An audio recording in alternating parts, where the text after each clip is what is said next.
Hello, ladies and gentlemen, and welcome to the Nerd Herd Comic Book Club. Your number one stop for stellar reviews of volumes, arcs, or stories that us or yourselves choose. You can find us live every Wednesday on YouTube, Facebook, and Twitch, and the replay on all podcast networks. Take a seat, get yourselves and your opinions ready, as it's time to join the herd. But first, please put your hands together for your hosts, Shane, Phil, and Scott, as they kick off this week's discussion. Ahoy hoy and welcome to this week's... Let me try that again. Sorry about that. I got a little bit tongue-tied. Ahoy hoy and welcome to the Nerd Herd Comic Book Club. I'm this week's host. See, I got my words around the wrong way. I'm this week's host, Shane, and I'm joined, as always, by this Superman up here, Phil. Superman? Me? Hello. You? What am I going to be? And this super boy up here. Oh, Oh, we super boy. Hi, everyone. So cute. I was going to call you both Supermen, but then I realised, no, that's not right. I have to give you a different name each time because that At wouldn't least be you didn't fair, call would me it? Bizarro or something. No, I wouldn't be mean. That's Phil. No, there's nothing wrong with Superboy. Superboy's a great character. He's a great guy. He is. Yes, it's my week to host, which means I pick the book, and I have picked for my first book of 2023, Supergirl Book 1 from DC Comics from 1996, which was written by the amazing Peter David, drawn by Gary Frank, with colours by Gene D'Angelo and letters by Pat Prentice. Yes, I got all the names right because I got the easy names. Scott gets the hard names. Oh, I always get the Spanish ones and the French ones and God knows what else. Yeah. Yeah. So I pick books with easy names because then it's easier for me to pronounce. So I don't have to go to Google. And that's how I pick my books. Did I not tell you? It's been 3 years. You're just learning my secret now. It turns out every Harley Quinn book has got an easy name on it. Yeah, it's done by the Dodsons. It's absolutely fine. I can say that. But yes, before I give a synopsis, let's say a quick hello to who's in the chat at the moment. We've got Liam from the Funky Gibbons. Heidi ho. Thanks for joining. We have Martin from Sonic's Comics. Evening all. James from This Week in Metropolis. Evening, gents. Hope you're all doing well. You too, James. Yep, so that's all so far, but hopefully more will join as we talk about Supergirl. Let me give a quick synopsis for this book. So when a young woman named... Oh, yes. My apologies. Thank you, Scott. This is all right. I will actually acknowledge this as well because I'm not very professional, so you have to keep me in line. Thank you very much. It is Nerd's Choice. No, it's not. It's Herd's Choice this week. Honestly, I haven't been drinking. I promise you this alcohol-free beer. It's Herd's Choice this week, which means at the end of the show, you will get to pick what we are reading next week. So pick something good in mind and keep it there. So at the end of the show, we'll give you a timeline and you can drop it in the chat. We'll put it on a wheel and one of you will get to have your book chosen for us to read. And you will also get sent some comic book club swag. You'll get a notebook, bookmark and stickers. Yes, very sought after. We've only given out 2 this year. Yes, we've only had 2 choices this season, haven't we? Yeah. So yes, you could be the 3rd recipient of one of these. Back to the synopsis. So when a young woman, Linda Danvers, is kidnapped by cultists and prepared to be sacrificed to a demon, it's up to Supergirl to save her. Unfortunately, Supergirl is slightly too late and Linda Danvers dies in her arms. But with her last, I would assume, breath and her last dying moments, Supergirl uses her morphing ability to merge with Linda Danvers and become a whole new being known as Linda Danvers Supergirl, going from Matrix Supergirl to Linda Danvers. And this book is about the journey of discovering who Linda Danvers is. Was she a good person? Did she deserve to be saved? Is she ultimately the one that saved Supergirl? And her journey along the way. She's going to face off against Gorilla Grodd and some other supervillains you might have recognized from the mid-90s. And it's her journey of discovering who Linda Danvers was and what kind of person she's now going to become as she has to deal with being both Supergirl and a human known as Linda Danvers. So yes, that's kind of mostly the synopsis for this book. A lot happens in between, but that's the overall arc of the first 9 issues. So I see Phil's face, so I think I kind of have to start with Phil. Initial thoughts, Phil? Now, I am not one to allow bitterness to get in the way of anything. Now, I remember a book called Superman Up in the Sky, which is fantastic. Sorry, I'm not even drinking, and I felt like I choked on a drink. What's had the overarching story with a lot of stuff in between. This is similar. Has a lot of overarching story with occultists and so on, with a lot in between. In fact, even more in between, because there was quite a lot of stuff in the middle that wasn't quite relevant, I don't think. Now, what I will say is I thought this was a good starting point initially for Supergirl, Volume 1, or Book 1, new writer. So it's like Carol Danvers, or then Shane would just kick my ass. Linda Danvers.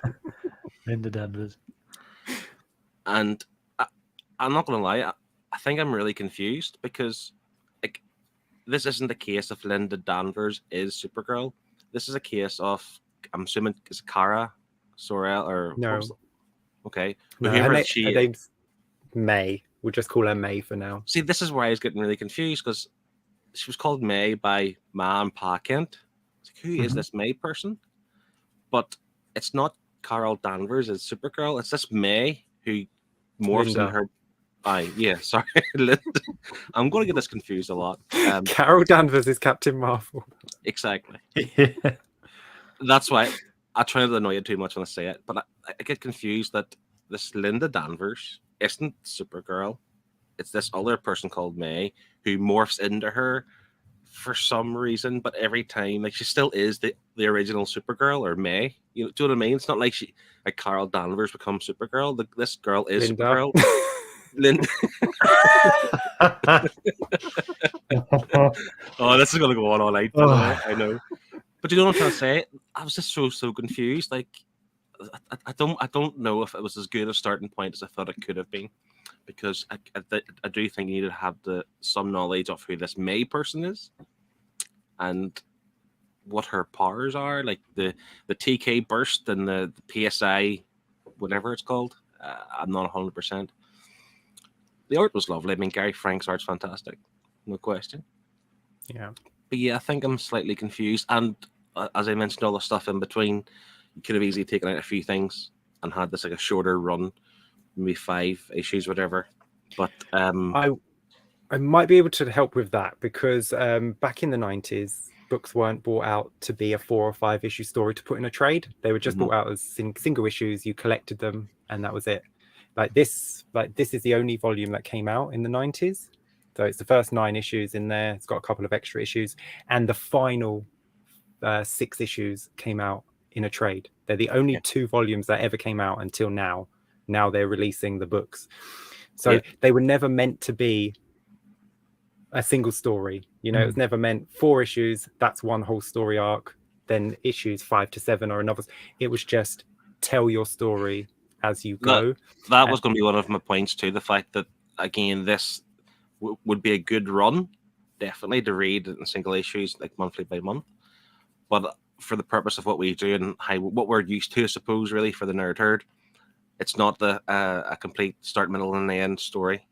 But each individual issue, if you're a fan of Supergirl and you were buying this every month, I can see how you would enjoy it. Apart from Gorilla Grodd or Groot, or whatever you call him, because I don't like him. Sorry, Scott. I don't like you, mate. Oh. No, that's fine. Scott, how about you? I think similar to Phil, but not as extreme, not as much. I think That was nice. That was me. Well, no, not as extreme in a bad way. Just okay. So let me use words. So please do. This was. This was like a monster of the week kind of story with an overarching story for the main character and and Buzz and the family in between, but it was, it had a different villain every week. That bit confused me because I don't know who these are apart from Grodd. And the May thing, I thought it was Kara originally, but then when I saw that it was May, I just took it on the chin. I was like, oh, okay, this ain't Kara. I'll just I'll just let it be. But I think I'm not finding this as jarring as Phil. That's what I'm trying to get at, is because I think from when I used to read all the old Flash stuff, this is how it was. Nowadays people, writers are writing stories because they know they want them to be collected in a trade, in a deluxe, in an omnibus or whatever. So, and this wasn't a thing in the 80s, 90s, whatever. So, so I just kept that in mind, and I just read this as it was, and as long as it kept the overarching story with the development of May and Linda and how that was going, I was happy to keep reading. And for me, it was just like, right, okay, where am I going to get the bits of the character? And whilst I'm waiting for those bits, I'm just enjoying this odd, monster of the week. You have an appearance of Superman, and stuff like that. You just got these little interesting bits to just expand this little universe that I don't know about Supergirl. So it was interesting. I'll stop there. It was interesting. I enjoyed it. Good. I think I can completely understand where you're coming from, because I know Supergirl. I've read every single thing with Supergirl in, because she's one of my favorite characters. So I know this character. Her name's Matrix. So May is short for Matrix.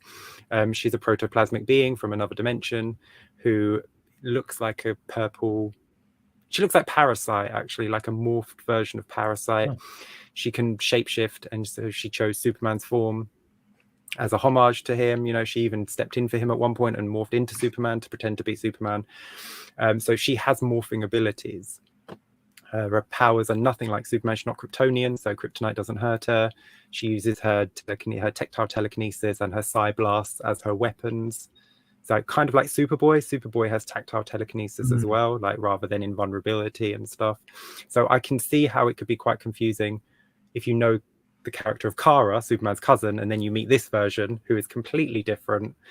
I think it could have done with a page at the beginning, maybe giving you a quick history of Matrix Supergirl. I'd have really appreciated that. I think that would fared us off a little bit better. Yeah, I think that would have done really, really well. Another thing about not having overarching stories, this is the trade that came out for the first 9 issues. It has no title. It's just Supergirl. It doesn't even say book 1 or anything. It just says Supergirl. The spine says Supergirl. It doesn't say volume 1, or there's nothing to identify it as. So I've always called this story Who is Linda Danvers, because it's the only sort of identifier. But every chapter has a different name, so there's no overarching story name for it, and that it can be a bit daunting. I completely get it. Yeah, don't get me wrong. Like, it's one of those things. Obviously, like, I collect omnibuses and oversized hardcovers. Like, I'm still interested in this enough to know that if I would happily read the whole run. What 70 whatever odd issues it is, or 80 issues or something. Like, I would read it and I would collect it in hardcover and I would have it. It's just obviously, again, for the discussion purpose, I suppose, like the fact that it isn't a trade, it is a run, and you would happily enjoy these every month that they came out. And again, if you were sit down with a big omnibus and just take a few issues every few nights, you would enjoy it. But I'm just, again, it's not bitterness at all. It just kind of reminds me of Superman up in the sky. He said bitterly. That's a bit harsh. Let's just quickly say hello to Connie, who's in the chat. Hi, Connie. She says she needs a new bookmark. She says mine's the old one. Oh, she's got the season 2 bookmark. So she needs a season 3 bookmark. Get your suggestion in then, Connie. You might get picked this week. Highland G's in. Hi, everyone. He says, not read this. Looking forward for you guys. I'm sorry, my brain has just been frazzled all day. Let me try that again. Looking forward for you guys to convince me why I should read a Supergirl who ain't Kara. Ooh. See, can I ask? So, I feel like I need to know this. So Supergirl to me is Kara. Like Yeah, same. that's what I know. So this Matrix person, this Mr. Anderson or whatever you want to call this whatever. It's a Matrix movie. So like, what's their story? Like, did Kara die? Did she go somewhere else? Matrix came. Do you know what I mean? Like, I feel like I had to have an explanation of why this Matrix person is in the position of Supergirl and why Supergirl. If they could morph into anything, why just not do their own thing? Just call them Matrix. You know? Right. So the first part of that is because DC Comics wanted Superman to be the only Kryptonian. So they killed Kara off in Crisis on Infinite Earths, and they didn't bring her back when they rebooted the universe. But then obviously copyright rules, if you don't use a character within a certain amount of time, you lose the rights to it. So they had to create a new Supergirl. They had to use the name Supergirl, otherwise Marvel would have stolen it. You know, they have to copyright these things and they have to use them in a timely manner, otherwise they lose them. The second part is Superman saved Matrix's pocket universe or alternate universe. So as a homage to him, she wears the S and his costume and colors. So that's why she's Supergirl. Okay. Hope that clears it up. It's cleared that part up, but a little it's just bit. it's just now we still need to clear up the Matrix Carl Linda Danvers thing, because again, Linda Danvers isn't Supergirl. It's the Matrix, like pretending to be Linda Danvers, morphing Supergirl. You know, which not really pretending, which we'll get to in the writing and the story. But until then, should we just stick to the art for a second, and we can show our pages in a minute. You've mentioned that you really like Gary Frank's art, Scott. How about you? Oh yeah, mate. Again, every time I love 90s stuff. Like, why can't books that I read now, even though I love them, I just want them to have the same faces that these books have. And like I'm kind of like, you know, for 3 years plus now knowing you, Shane, and understanding, like, seeing your dislike for certain faces in certain books. You grew up on this, so I'm like, oh, I get it, man. Like, just some of the faces are so like stunning, and they just look great, men and women, everything, everyone is just attractive. But and the facial expressions are just so fantastic. You know exactly what every character is feeling at every point of the book. Yeah, and just the colors just hit different. You know, looking at these, and I don't know why. I just look at it and I'm like, this is 90s and it looks great, but I don't know why it's different to what I'm reading now. It's just this feeling, and the only face I did have a problem with was Buzz's, and it was because specifically when we're at the dinner scene at the house, his face, I swear, it got longer every page. His nose. Oh, on purpose? Did you not see his reflection? Did you not see? Yeah, did you not see as he was turning into the demon form? Yeah, I saw that. I remember the reflection, but I didn't know that was intentional. I just thought they just kept drawing his face longer and longer. So if you think of Buzz in the early issues compared to the last one, like there was a definitely change in the face, and I never really caught on. But that was because he was, I didn't. Yeah, he was giving up the ruse. He was finished with it all. It was his end game. He was finished. That was it. He was getting Linda's blood, and that was it. I think the reason why I didn't that dinner scene was a little bit boring, to be honest. It dragged on quite a lot. Yeah, oh, really. I like that. On slightly. I thought it was a fantastic in-depth look at what can you do? Like, what could Linda have done? She's got this guy across from her. She could have given up her secret, but she didn't know what Buzz was capable of at that point. You know, she could have put her parents at risk. She was like trapped there across from him for the entire evening. I thought it was really like suspenseful, and like imagine that being played out in a horror movie. Just the suspense of that. Who's going to flinch first? Yeah, 100%. I agree with you at that point. What I will say though, like, he was just a slime ball, I suppose. Like at the early part of the conversation, having the talks with the dad and the mum there, like, and the dad did kind of catch on, like, this guy's, what's he talking about? Like, why is he here? But like the idea that like they did not see this sooner. You could tell straight from the off he's a real greaseball. Like, he's like, get out of my house, but they didn't. They happily invited him in. It's like, here's our daughter, and starts saying the things he's saying. It's like, well, you're mental. You're absolutely mental. Yeah, but the mother just brushed it off, didn't she? She's like, "Oh, he just does that for shock value. He wants to see your reaction because he's a, specialist in human behavior." So I thought it was just really cleverly done. There's someone new in the chat this week. We've got Louise Berry. Hi, thanks Hello. for Lewis. Louis. I think Louis. Yeah. Louis Berry. Thank you for joining. Should we get to our pages and just have a look and see just how gorgeous this art is? Because I am a massive fan of Gary Frank. Mhm. I don't know if I've mentioned it, but I have his signature right there on my copy of the first trade for Supergirl. Is that your reading copy? Is it the one you keep in your backpack? Read it. No, this is not a reading copy. This doesn't leave the plastic bag it's in. This is a collector's copy. How many copies of that do you have? Plus all the single issues, I'm assuming, too.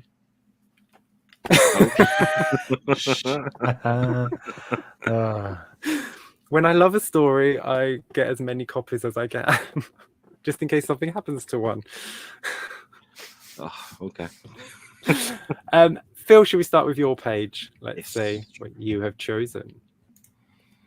I just like the drama of it, and obviously you see the faces and the kind of the intensity. And that's the dad and what's her friend called, Maddie. Matt.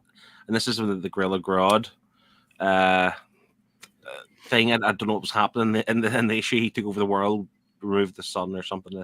But the fact that there's like the symmetry of each kind of pair of panels, and then obviously towards the end, but you also find out that Maddie killed the guy with the gun, but obviously the dad didn't. Obviously the kind of slow, kind of like falling down the body idea. I don't know. I just thought this was really kind of like all the art throughout the whole book was fantastic, but for this, I just thought I like the drama of it and like the smoke from the gun.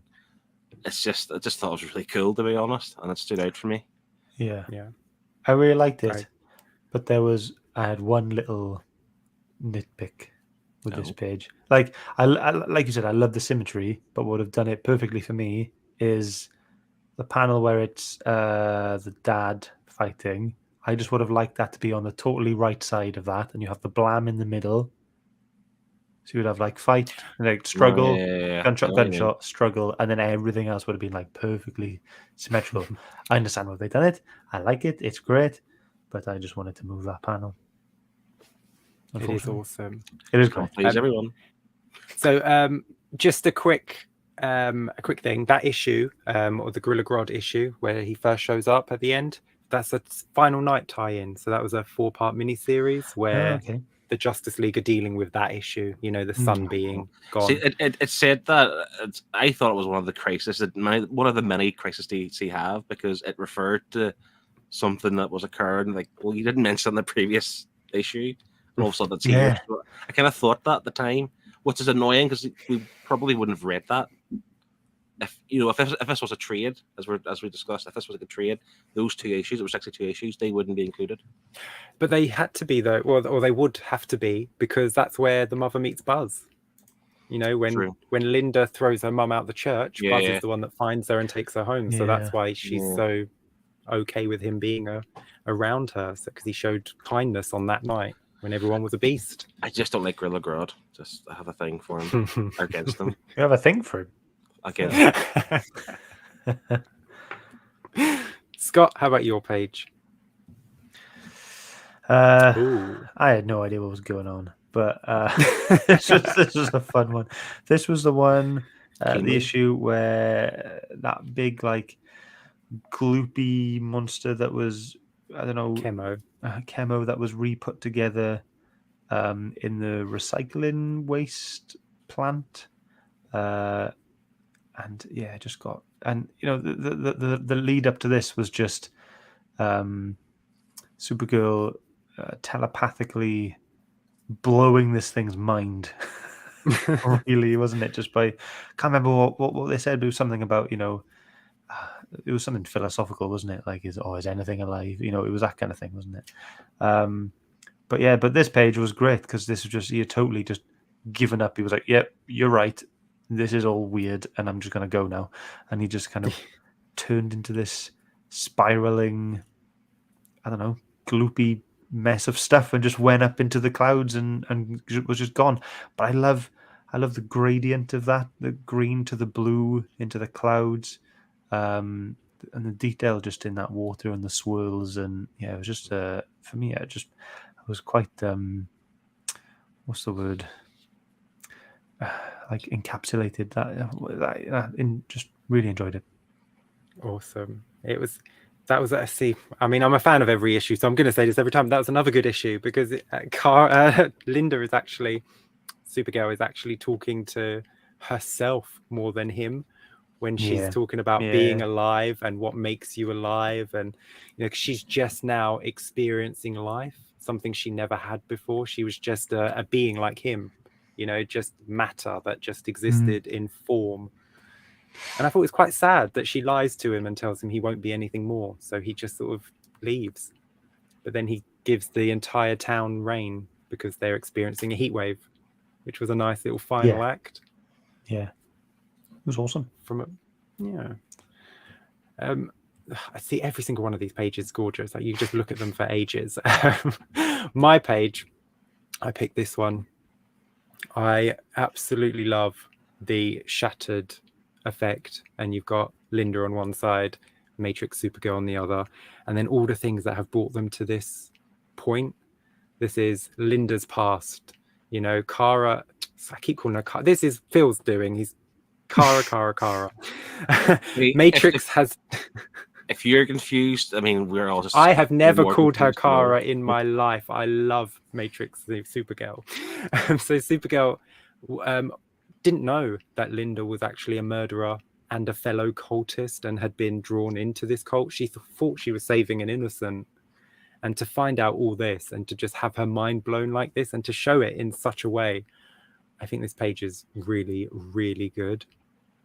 You just love the shocked eye on Supergirl. This moment was, reading it, I was just like, oh my God.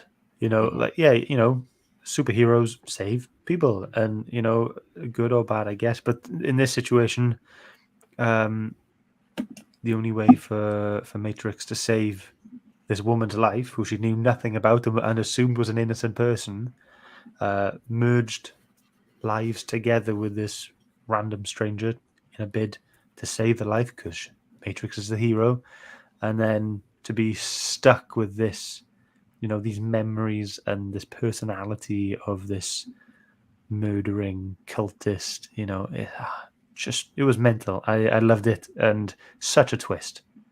Yeah, absolutely. I mean, what superhero has the alter ego of a murdering psycho? Yeah, it's mental. The good guy has a secret identity of a bad guy, which, I mean, that's deep. I mean, no one else has done that. Scott, you did pick a couple extra pages that you wanted to show. I did. Yeah, I just wanted to show them off. Any particular order? You can click them. Yeah, I'll sort them out. That's fine. So yeah, I just really liked some parallel stuff that happened in the 8th and 9th issue. So this was like during the dinner scene, and there was just kind of flashback where, not a flashback, but Buzz Aldrin was talking about like angels and demons, and this was the angel picture. And it's it's got Matrix there. It's the shape you see is like it's like one of those stained windows you see in a church. That's the kind of shape they got there, isn't it? And then you've got Matrix there, just floating around, but her cape kind of looks like wings. Yeah, that's what I thought, and so I thought that was really great. And then you have that whole scene at the dinner, and then what's his name, Tempest. Yeah, Tempest. He bursts in, and then there's a massive fight then between him and Supergirl. And during the fight, Tempest is like cutting Supergirl with his scythes, and he cuts his side, cuts his hands, and then she's feeling she's so intense in this fight and everything so much for her, and she's using so much power. I assumed that her eyes start bleeding, and then we get this picture, and this is Jesus essentially. They cut his side. His hands bleed from getting nailed to the cross. His eyes, his head bleeds, doesn't it? But Matrix's eyes are bleeding here, and I was like, man, this is deep. This is some sort of like redemption thing going on here. But yeah, I thought not religious myself, but this was it was quite powerful, and I feel like anyone reading this who is religious would have appreciated this homage and really understood it. But yeah, I thought they were really cool pages. Absolutely. And it does come back into play, her eyes with the fire and the blood. That comes back heavily later on down the line. And so do the religious, I wouldn't say undertones, I say overtones, because it's very heavily religious, this entire this entire run. But Martin said that was his page. The angel page would have been cool. Here. So Nice. yes. Send them in next time. Yes, don't forget, Martin, send them in. We have, sorry, I have to lean in to read that name. Karthik Narayan. Yep, that's a nice name. I'm sorry if I'm butchering it. I'm really sorry. He is a what's all the omnibus about viewer. He's been in the future. Nice. So maybe if you pick up the Supergirl omnibus, you could do a what's all the omnibus about that. Yeah, but we want to get viewers, and not lose them. I'm just joking. I feel like I'm coming across. I hate this, but I genuinely don't. I did genuinely enjoy it, but just for the purpose of what we do and how we've done it before, it just was very different. Yeah, I completely understand. Obviously, my memories of it are reading it when I got it. So like I just read them as I got them. So I just consumed them, and I loved them. So I didn't really think about where would I stop each story. So I completely get that. I think they did a decent enough job to do the Who is Linda Danvers story arc, because by the end of issue 9, she's fully accepted. She is who she is. She's Supergirl and Linda Danvers. But yes, on that note, how about the writing? What did we think? Scott, start with you this time. Yeah, for me, it was just all about just Matrix and Linda. It was just seeing how, after you realize who she has merged with, and just the kind of repercussions and the calamity of what would happen. That's what I was interested in, and that's what I enjoyed about the writing. I thought that was really good. Just, each issue you're seeing more of the struggle, but you're also seeing a bit more control as well at the same time. So, but I really enjoyed the flashback issues, flashback episodes.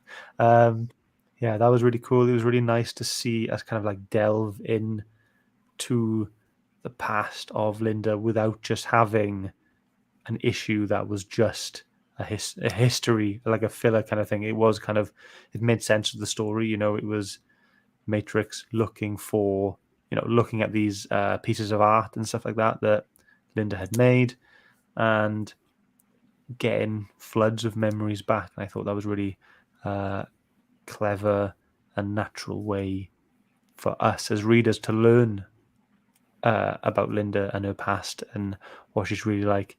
And then you see then after she sees all these flashbacks that she Matrix really does struggle and tries to stop it all. She tries to like throw away all the artifacts, and then she gets delivered a new one.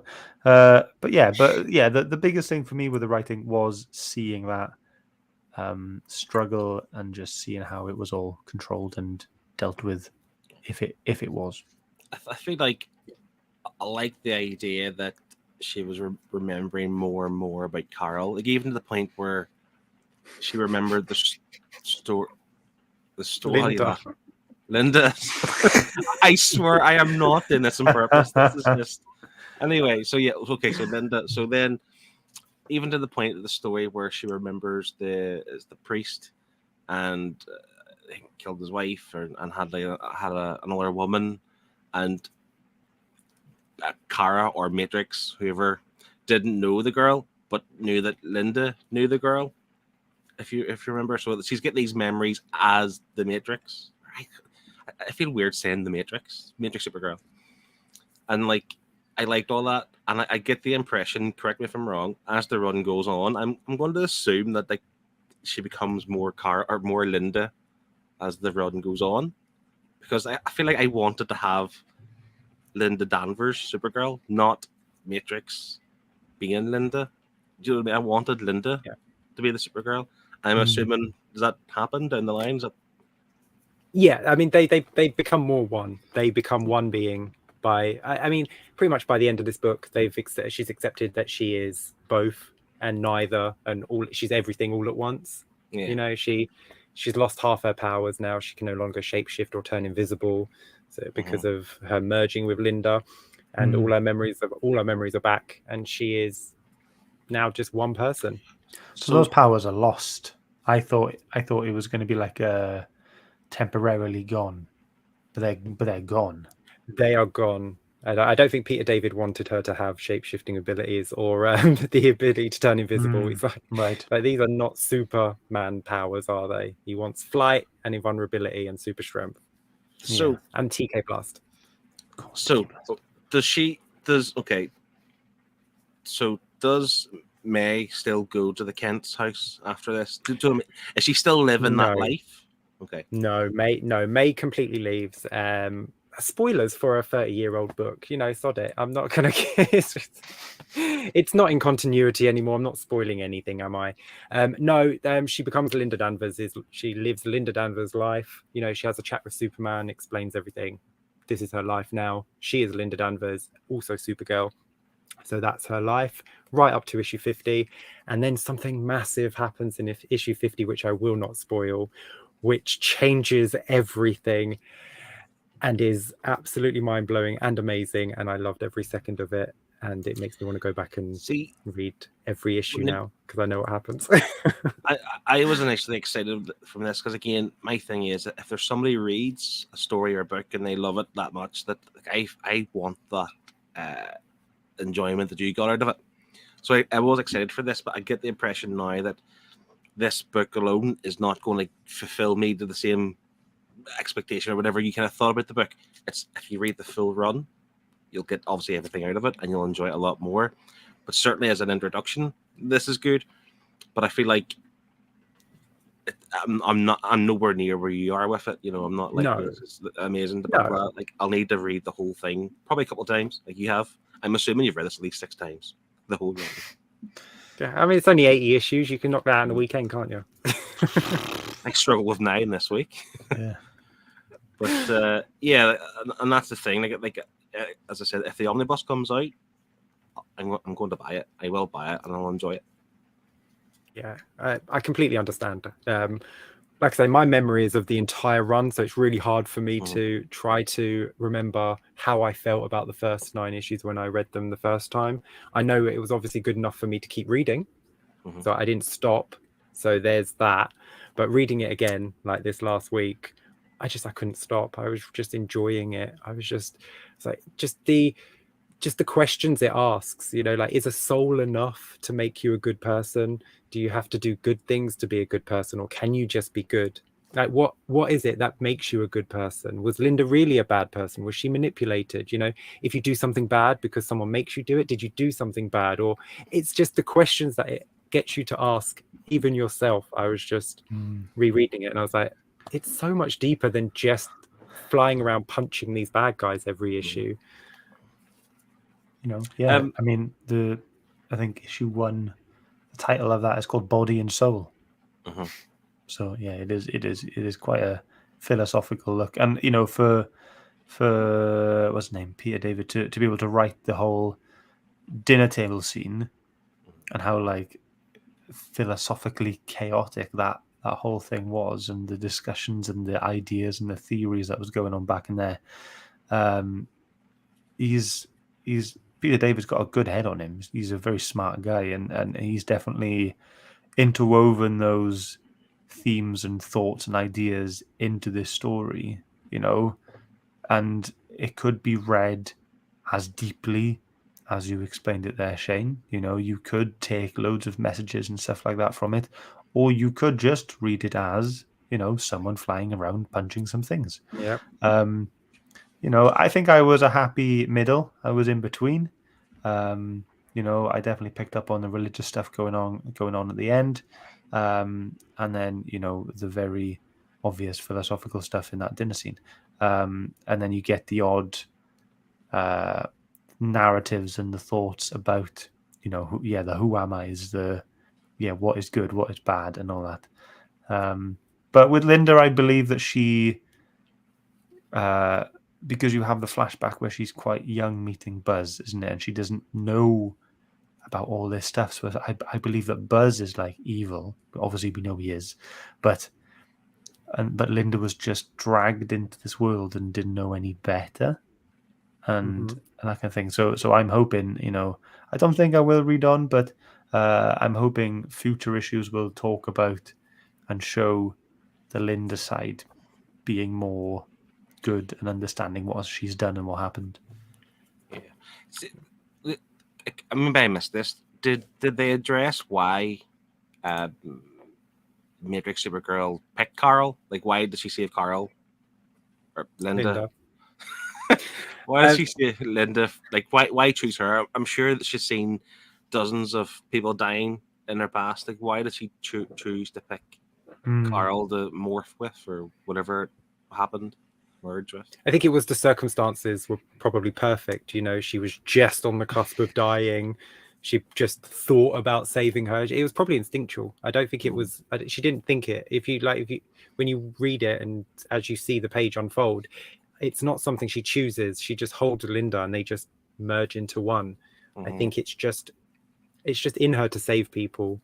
But I think that was instinctual, because she never says that she did it on purpose or she meant for any of it to happen. Interesting. So, do you remember the little boy with the baseball bat? Yes. Who's this guy? Who is that? Little Wally. That's God. That's what God. the hell? Yeah, that's God. God shows up in this book. It's Wally Johnson. It plays a bigger part down the line. Is that what Wally Johnson? Is that God's alter ego? Is that? Yeah, that's his name, Little Wally Johnson. Okay. Was this character introduced by Peter David, or was? Yeah. So there we are. I did not pick up on this, so what that's meant to mean.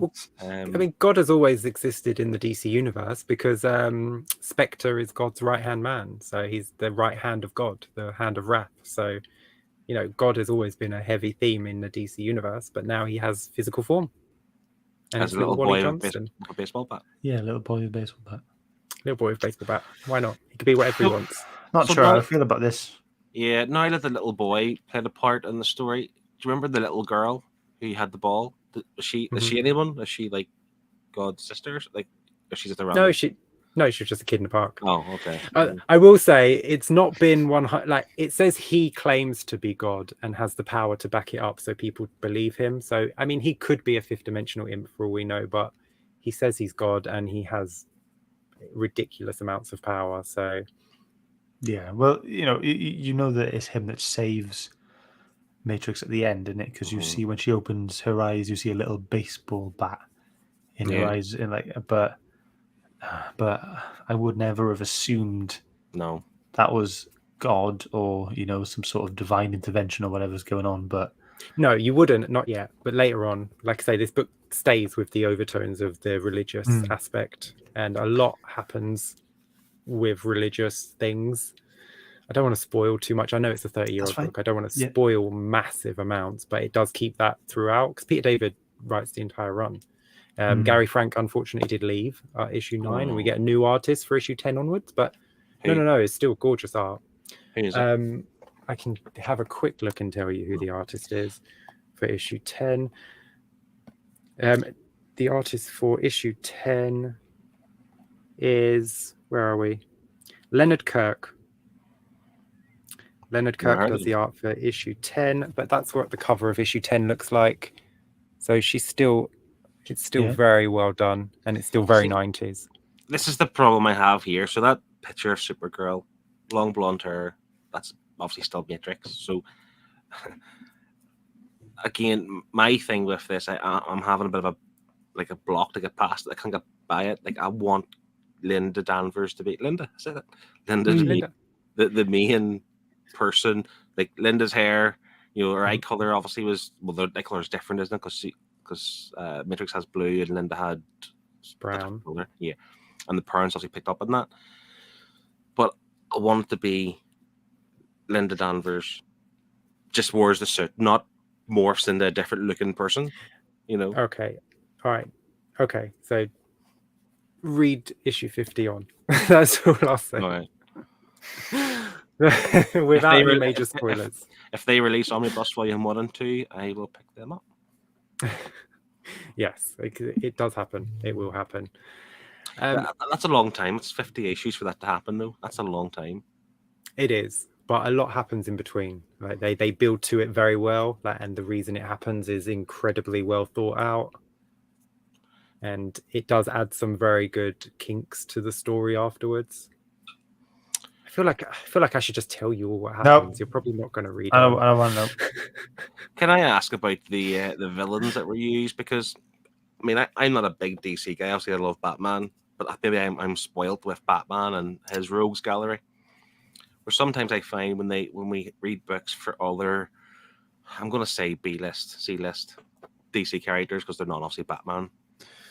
Like I find like when they use these villains, whilst they were enjoyable, they're still quite weak.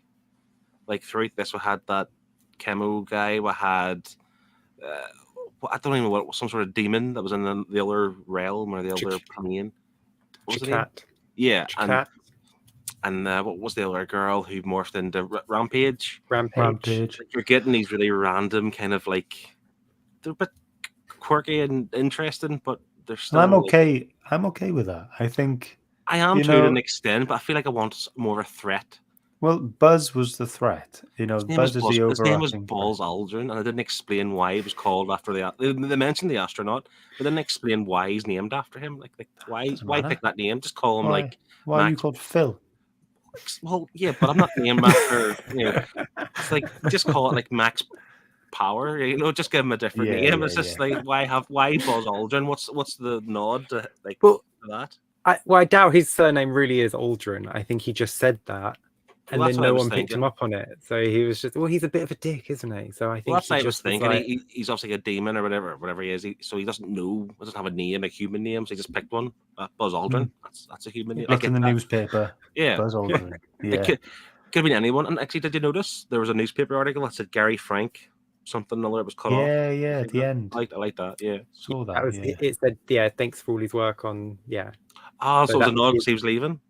Yes. Nice, like that. Yeah. He drew that. He drew that himself. Yeah. What an arrogant bastard! Thanks so much, Gary. You're the best. Well, no, I would assume that Peter David wrote it in the script that it says final panel has a newspaper that reads, and then Gary Frank obviously had to draw it. Yeah. Nah, I think it was Gary all along. Yeah. He's like, I'm going to thank myself in this book. I did such a good job. Yeah.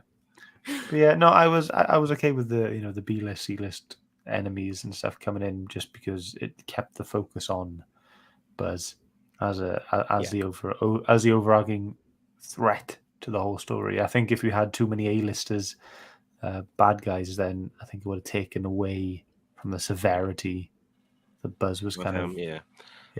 I'm assuming he's meant to be English. Yeah.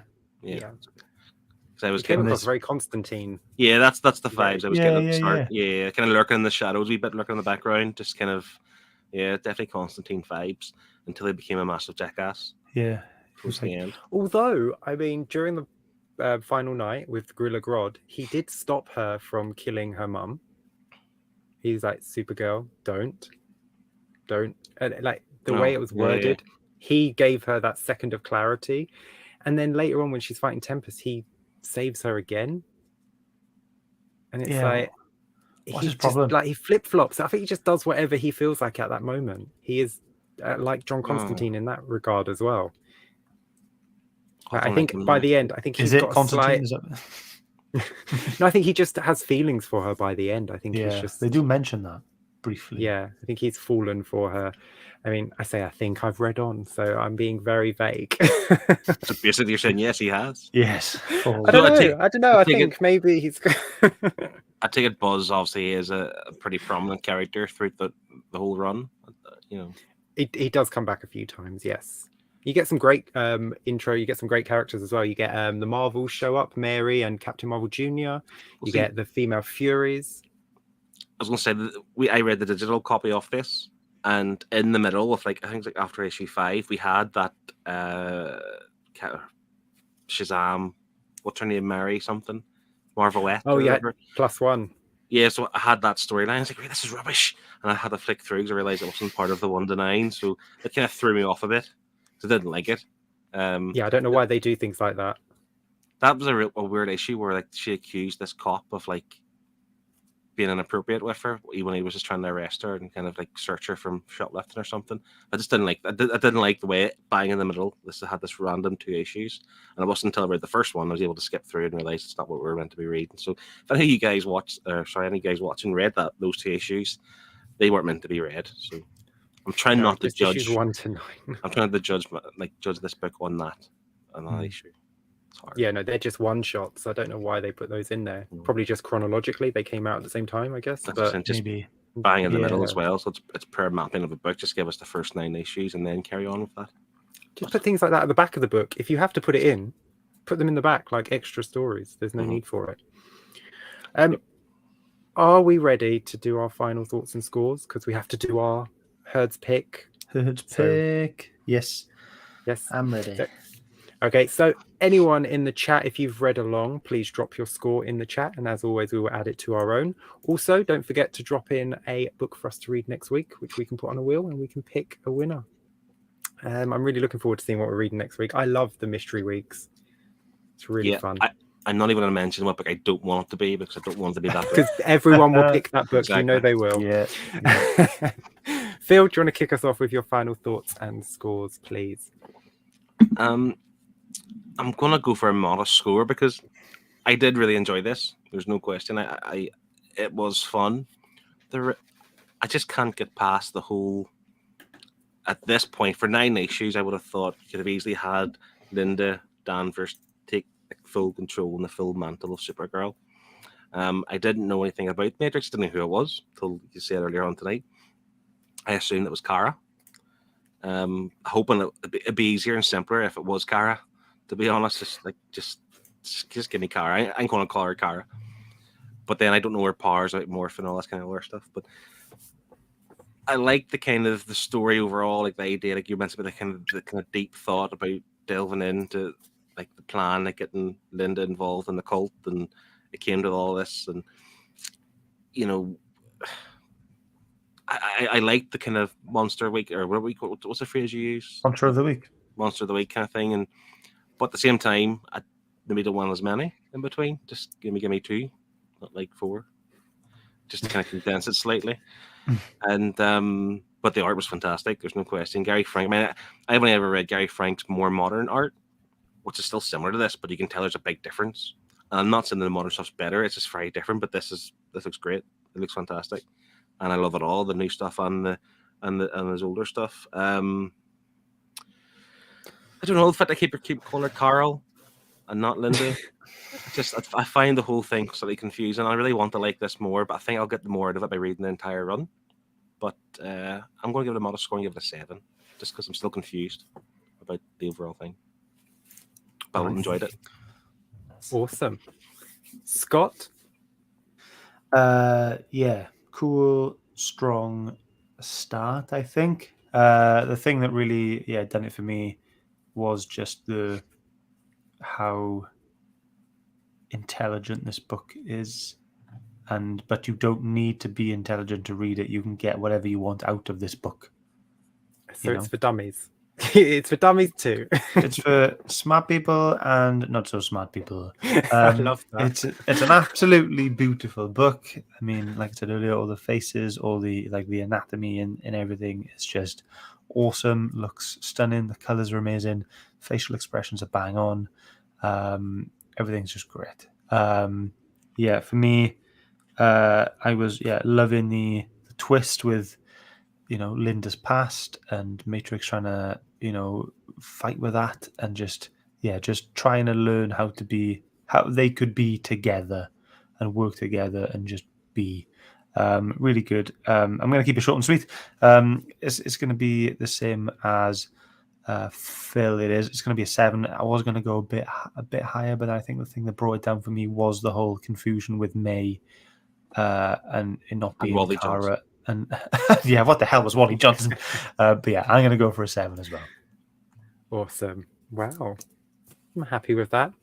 So for me, I absolutely adore this book. I've mentioned it multiple times to both of you in the past. I absolutely love this version of Supergirl. She's my version of Supergirl because she's so different. She's not just Superman's cousin. She's actually a whole new character that Peter David created while keeping the lore of Supergirl, because Linda Danvers is what Supergirl called herself in the 60s. That was her secret identity, Linda Lee Danvers. So I thought that was a really nice little nod to the original Supergirl. And this version just has her own personality and her own being, which is something unfortunately Kara doesn't have. She is just Superman's cousin. I know she has her own books and stuff, but she's just Superman's cousin, isn't she, really? This Supergirl is my Supergirl and I love it, although I know this is not as good as what's to come, so I'm going to score it knowing what's to come, which is unfair because I don't normally do that. I normally score it on how much I enjoyed this book, but I can't unknow what's to come because the final volume of this run always makes me cry when I read it. So I know that this is not as good as that. So I'm going to give this an 8. Nice. Okay. Great. So we've already got 2 scores in this week. We've got Martin's saying, loved this from start to finish. The art and the writing was just top tier. I will read on 110%. Great pick, Shane. It's an 8 from me. Thank you very much, Martin. And then Awesome. Liam has also said, enjoyed this, although I think I'd have enjoyed it more as a weekly rather than a book. 7 out of 10. Nice. So their scores put together gives us an average of 7.5. Adding that to Phil's 7, my 7, and Shane's 8. That gives us an average of 7.4. Ooh. There we go. So what does that Not come too shabby. Let's have a look. Ooh, 4th place. top tier. Top row, mate. Top shelf. Not Happy bad days. for my first pick of the year. That is awesome. Yeah, a lot better than mine. And here's the rest of the leaderboard as well, just for you guys to see. There we go. Awesome. I'm still sad that Superman's making his way down the list. Sorry, He-Man is making his way down the list. Slowly. Yeah, right. Bear with me. It is now the time that everyone's been waiting for, as always. Ooh. For the first tries, I need to share my screen, and now the whole thing's frozen. I'll go happened through last them time. while you bring that up, shall we? Yeah, go ahead. We'll just pick it. It's Supergirl by Tom King. That's what we're going to read next week. It bloody well isn't. And it wasn't that Superwoman or something. Although, Connie says my Hertz choice is the Batman Who Laughs. Good pick. Ooh. Nice. Highland G says his pick is It's a Bird. Highland G's been picking that for absolutely ever. I It's got to know. pop up at some point. Come He's on. got a 25% chance. Liam is picking Guardians of the Galaxy Volume 1 Legacy. a bit of cosmic. And sorry? I said I loved a bit of cosmic Marvel. So. Oh. I thought I was like, I read that as Legacy, and you said I thought I missed like Cosmic. Apologies. I'm on another again. Sorry. And Martin has chosen Batman TMNT. Ooh, Nice. another good one. Cool choice. It's a fun Cool. crossover. Great. So we've got all of those 4 in. Thank you very much to everyone who's put one in. Before we spin the wheel, we do want to tell you that on WhatsApp, we have created a Nerd Herd community page. We have sent the link in the chat right now, so anyone who's watching can join that as well. Just click on the link and you should then be automatically put into our Nerd Herd community. We'll put up some updates and general chit chat and maybe some sneaky pictures here or there with books that we've read and stuff like that. But you can get involved with us from the books that we are reading and have read, and maybe books that we will read. Yes, and if you're listening on the podcast, it will be in the description for you to join us as well if you would like. Perfect. So yes, with that out the way, now we can get to the good bit, and we will see who will win this week's Her Choice. As always, gotta give it 5 shuffles. 1, 2, 3, 4, 5. Okay, here we go. Good luck. I don't mind any of these this week. Normally there's No, one no. I'm wishing it doesn't land on. Oh, Oh.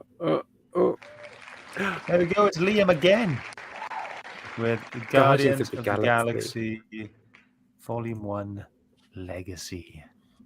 Perfect. That's awesome. So that's what we're going to be reading next week. Yes. Fantastic. I look forward to that. I don't know how many issues that's going to be, like 4 or 5, isn't it? It's going to be a bit shorter than this. This was 9. Probably, maybe 6. Yeah, Yeah. who knows? Awesome. Give me something to look forward to. Speaking of something to look forward to, tomorrow on this channel, you get to watch Kevin's draw along, where he will be drawing the one and only Supergirl. Do, do, do, do. I look forward to that. I mean, I always go like, I wish I could draw along. Like, oh, I'll get a pen for my iPad and I'll draw along, but I can't draw. So why would I even like do that? It That's would the whole be point. This is terrible. how to draw. Just No, but Canvas teach you how to draw. But I'm a terrible student, so I don't want him to feel bad for not being able to teach me how to draw. He'll start sending me private messages. Please don't draw along. You're making me look like a bad teacher. Yeah, but yeah, that's going to be awesome. Next week's book, 6 issues, written by Andy Lanning and Dan Abnett. So yeah, there we go. Awesome. Look forward to that. Don't forget to read along so you can share your opinions and your scores in the chat. So yeah, with that done, with that said, and this book covered, there's nothing left to do now but get your waves out. Bye. Bye, everyone. Love you.